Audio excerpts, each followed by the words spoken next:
कैसे हो आप लोग? उम्मीद करते अच्छे होंगे। तो जगदीप धनखड़ जो हमारे वाइस प्रेसिडेंट हैं, उन्होंने शुक्रवार को 30 मिनट का अलग से नमाज पढ़ने के लिए ब्रेक मिलता था, उसको हटा दिया है। दरअसल राज्यसभा में हर शुक्रवार को लंच ब्रेक 1 से 2:30 बजे तक होता था, जबकि लोकसभा में लंच ब्रेक 1 से 2 बजे तक होता है। राज्यसभा में अतिरिक्त आधा घंटा नमाज के लिए दिया जाता था। दरअसल बात यह है कि 8 दिसंबर को डीएम के सांसदों ने राज्यसभा में मुस्लिम सांसदों के लिए जुमे की नमाज के ब्रेक का मुद्दा उठाया। इस पर सभापति जगदीप धनखड़, अच्छा ये जान लो कि जो वाइस प्रेसिडेंट होते हैं इंडिया के, वही राज्यसभा के सभापति होते हैं। तो उन्होंने ही कहा कि 60-70 साल से चले आ रहे नियम में बदलाव हो चुका है। अब से जैसे लोकसभा चलता है वैसे ही चलेगा। लोकसभा की तरह राज्यसभा में भी नमाज की छुट्टी नहीं दी जाएगी। इस पर डीएम के सांसद तिरुचि शिवा ने कहा कि बदलाव कब हुआ इस बारे में संसद सदस्य नहीं जानते और ये बदलाव क्यों हुआ है। इस पर सभापति ने कहा कि ये बदलाव पहले ही मेरी तरफ से किया जा चुका है। लोकसभा का कार्रवाई 2 बजे से होती है।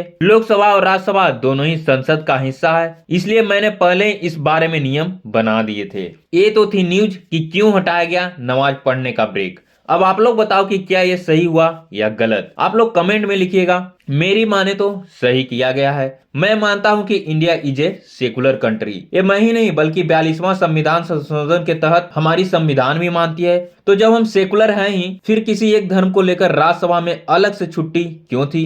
वैसे तो हिंदू धर्म के सांसद, या हिंदू नहीं और भी कई धर्म हैं, उनके सांसदों की भी छुट्टी होनी चाहिए थी, क्योंकि वो भी लोग भी पूजा पाठ करते हैं। तो फिर उनके लिए छुट्टी क्यों नहीं थी? और यार देखो, मैं मानता हूं कि ऑल भारतीय आर इक्वल। तो जब सब इक्वल हैं तो सभी जगह इक्वल दिखाओ भी ना, कि खाली संविधान में लिखने से होगा। जो संविधान को अमेंड करता है, रूल रेगुलेशन बनाता है, फिर वहीं ये दिक्कत कैसे रह सकती थी? और बाकी जनता से कैसे उम्मीद कर सकते थे कि इक्वल रहे? मेरी नजर में तो सही डिसीजन है। और पता नहीं पहले क्यों ये अलग से ब्रेक लाया गया था। क्या उस वक्त लोगों ने आवाज नहीं उठाया था कि हमारे धर्म में भी इस दिन पूजा पाठ होती है, इसलिए हमें भी इतना देर की छुट्टी चाहिए? कैसे कैसे नियम बना रखा है। मैं सच बताऊं तो इससे पहले पता नहीं था कि स्पेशल स्टेटस मिला हुआ है राज्यसभा में किसी विशेष धर्म को। ये सच में मेरे नजर में गलत था। चाहे जिसने भी ये रूल बनाया था, शायद ये भूल गया था कि बाकी धर्म के लोग भी यहाँ इस देश में रहते हैं और उनका भी उतना ही हक है जितना कि इनको था। तो उन लोगों के लिए भी ऐसा विशेष प्रावधान करना चाहिए था ना। लेकिन नहीं, इनको तो किसी एक पक्ष को खुश करना था। देखो, बुरा लगेगा अगर ये कहूं कि पीछे के जो गवर्नमेंट थी